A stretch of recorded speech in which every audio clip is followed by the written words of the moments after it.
Ժողովուրդը գրում է. ԿԸՀ-ն նախօրեին պաշտոնապես բաշխեց ազգային ժողովի մանդատները, ինչով ավարտվեց ընտրական գործընթացի կարևորագույն փուլերից մեկը։ Ըստ պաշտոնական արդյունքների Բարգավաճ Հայաստան կուսակցությունը չի հաղթահարել խորհրդարան անցնելու շեմը, ինչի հետևանքով կուսակցության օգտին տրված շուրջ 60,000 քվեները փաստացի գողացվեցին։ Այսպիսով 9-րդ գումարման ազգային ժողովը նախատեսում է գումարել իր առաջին նիստը օգոստոսի 2-ին, եւ խորհրդարանը կսկսի աշխատանքն արդեն նոր քաղաքական կազմով։ Սակայն քաղաքական զարգացումներին զուգահեռ ուշագրավ է նաև միջազգային արձագանքի պատկերը։ Թերթի ուսումնասիրությամբ պաշտոնական հաղորդագրությունների համաձայն Ռուսաստանի Դաշնության նախագահ Վլադիմիր Պուտինը եւ Չինաստանի Ժողովրդական Հանրապետության նախագահ Սի Ցզինփինը հրապարակային շնորհավորական ուղերձ չեն հղել Նիկոլ Փաշինյանին ընտրություններում հաղթանակի առիթով։ Կրեմլի խոսնակ Դմիտրի Պեսկովը ընտրություններից հետո հայտարարել էր, որ Մոսկվան սպասում է պաշտոնական վերջնական արդյունքներին եւ միայն հետո կորոշվի՝ կլինի շնորհավորանք թե ոչ։ Պաշտոնական արդյունքները կան, ՍԴ որոշումը կա,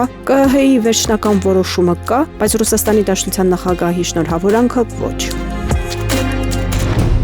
Պոլիտիկայ-ը գրում է. հայ ժողովուրդն ունի մի հին խոսք. հարևանի տունն է վառվում, կրակը քո տանն էլ կարող է հասնել։ Այսօր շատերը գուցե մտածեն, թե Գագիկ Ծառուկյանի շուրջ կատարվողը իրենց չի վերաբերում։ Ոմանք նույնիսկ կարող են ուրախանալ ասելով, թող իրենով զբաղվեն։ Բայց պետության մեջ ամենավտանգավոր պահը հենց այն է, երբ մարդիկ սկսում են ապօրինությունը գնահատել ոչ թե ըստ նրա էության, այլ ըստ այն բանի, թե ում է այն հասել։ Այդ պահին արդարությունը դադարում է լինել արժեք եւ վերածվում է քաղաքական ճաշակի։ Եթե այսօր առանց լուրջ հասարակական դիմադրության հնարավոր լինի քրեական գործիքներն օգտագործել քաղաքական հակառակորդի դեմ, վաղը նույն մեթոդը կկիրառվի մյուսի նկատմամբ հետո երրորդի։ Այդ ժամանակ արդեն կարևոր չի լինի ընդդիմադիր ես, գործարար, լրագրող, թե հասարակ քաղաքացի։ Կարևոր կլինի միայն մեկ բան՝ իշխանությանը հաճո ես թե ոչ։ Մեր պատմությունը բազմիցս ցույց է տվել, որ երբ օրենքը սկսում է ծառայել ոչ թե պետությանը, այլ օրվա իշխանությանը, վերջում պարտվում են բոլորը։ Այսօր կարող են թիրախում լինել Ծառուկյանը կամ մեկ ուրիշ ընդդիմադիր։ Վաղը ցանկացած մարդ, ով կհամարձակվի այլ կարծիք ունենալ։ Դրա վկայությունն է օրերս ձերբակալված հողագործի դեպքը, որը պարզապես հանդիմանել էր ՔՊԱ-ական մի քարոզչի։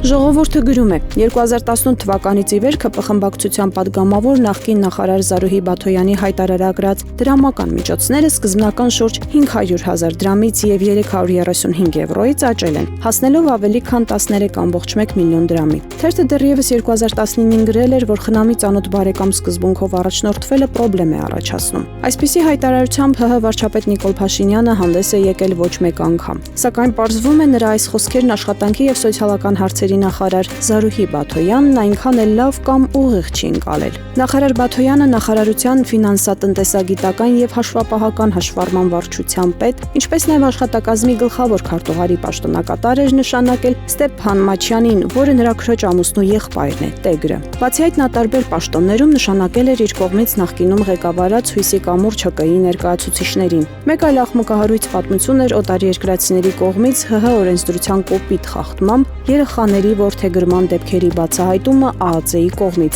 2025 թվականի տարեկան հայտարարագրի համաձայն Զարուհի Բաթոյանը շարունակում է միանձնյա տիրապետել Քանաքերձեյթունի իր բնակարանին։ Տարվա ընթացքում նրա բանկային միջոցները նվազել են, արտարժույթային հաշիվները դարձել են 0, իսկ դրամական հիմնական հաշիվը 15.435.000 դրամից դարձել է 13.145.293 դրամ։ Տարեկան ընդհանուր եկամուտը կազմել է 14.092.222 դրամ, որից 12.855.525 դրամը ազգային ժողովի աշխատավարձն է, 601.735 դրամը Արջին բանկի եկամուտը, 564.480 դրամը կենսաթոշակը, իսկ 70.482 դրամը միասնական սոցիալական ծառայությունից ստացված այլ եկամուտը։ Տարվա ընթացքում падգամավորը կատարել է 8 միլիոն դրամի այլ միանվագ ծախս։